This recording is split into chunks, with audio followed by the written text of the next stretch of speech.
തൃശൂരിൽ യാത്രാമധ്യേ KSRTC bus വഴിയരികിൽ നിർത്തിയ ശേഷം ഡ്രൈവർ ജീവനൊടുക്കി. പാലക്കാട് നെന്മാറ ചാത്തമംഗലം സ്വദേശി 45-കാരനായ ബാബുവിനെയാണ് മരിച്ച നിലയിൽ കണ്ടെത്തിയത്.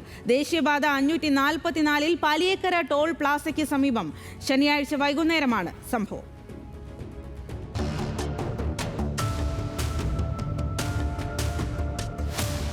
എറണാകുളത്തു നിന്ന് പാലക്കാട്ടേക്ക് പുറപ്പെട്ട KSRTC ബസ് സർവീസിനിടെ അപ്രതീക്ഷിതമായ സംഭവങ്ങളാണ് ഉണ്ടായത്.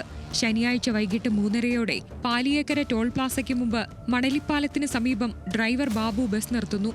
ആരോഗ്യപരമായ പ്രശ്നങ്ങളുണ്ടെന്നറിയിച്ച് ബസിന്റെ ചാവി കണ്ടക്ടറെ ഏൽപ്പിച്ച് ബാബു മൊബൈൽ ഫോൺ വലിച്ചെറിഞ്ഞ ശേഷം അലറിക്കൊണ്ട് മണലിപ്പാലത്തിന് സമീപത്തേക്കോടി.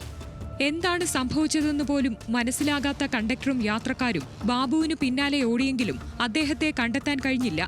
ബാബു പുഴയിലേക്ക് ചാടിക്കാണുമെന്ന സംശയമുണ്ടായതോടെ വിവരം പോലീസിനെയും ഫയർഫോഴ്സിനെയും അറിയിച്ചു. ഫയർഫോഴ്സ് പരിശോധന ആരംഭിച്ച സമയത്ത് കണ്ടക്ടർ യാത്രക്കാരെയെല്ലാം പിന്നാലെ വന്ന ബസ്സുകളിൽ കയറ്റിവിട്ടു. ബാബു ഓടിച്ചിരുന്ന ബസ് മറ്റൊരു ഡ്രൈവറെത്തി പുതുക്കാട് സ്റ്റാൻഡിലേക്ക് കൊണ്ടുപോയി. ശനിയാഴ്ച രാത്രി വൈകിയും തെരച്ചിൽ നടന്നെങ്കിലും ബാബുവിനെ കണ്ടെത്താൻ കഴിഞ്ഞില്ല. ബാബുവിനെ കണ്ടുപിടിക്കണമെന്നാവശ്യപ്പെട്ടെത്തിയ ബന്ധുക്കളും പുതുക്കാട് പോലീസ് സ്റ്റേഷനിലെ പോലീസ് ഉദ്യോഗസ്ഥരും ചേർന്ന് ഞായറാഴ്ച രാവിലെ തെരച്ചിൽ പുനരാരംഭിച്ചു. ഈ തെരച്ചിലിനിടെ മണലിപ്പാലത്തിന് സമീപത്തുനിന്ന് ബാബുവിന്റെ മൊബൈൽ ഫോൺ ലഭിച്ചു. പുഴയോട് ചേർന്ന മരത്തിൽ പ്ലാസ്റ്റിക് ഹോസ് കൊണ്ട് കുരുക്കിട്ട് ജീവനൊടുക്കിയ നിലയിലാണ് ബാബുവിന്റെ മൃതദേഹം കണ്ടെത്തിയത്. ബാബു ജീവനൊടുക്കാനുള്ള കാരണം ബന്ധുക്കൾക്കും KSRTC അധികൃതർക്കും ഇനിയും വ്യക്തമല്ല.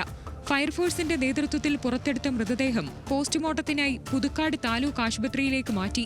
പാലക്കാട് നെന്മാറ സ്വദേശിയും KSRTC വടക്കാഞ്ചേരി ഡിപ്പോയിലെ ഡ്രൈവറുമായിരുന്ന ബാബു അവിവാഹിതനാണ്. ദുരൂഹത നിറഞ്ഞ ബാബുവിന്റെ മരണത്തെക്കുറിച്ച് പുതുക്കാട് പോലീസും KSRTCയും അന്വേഷണം ആരംഭിച്ചു.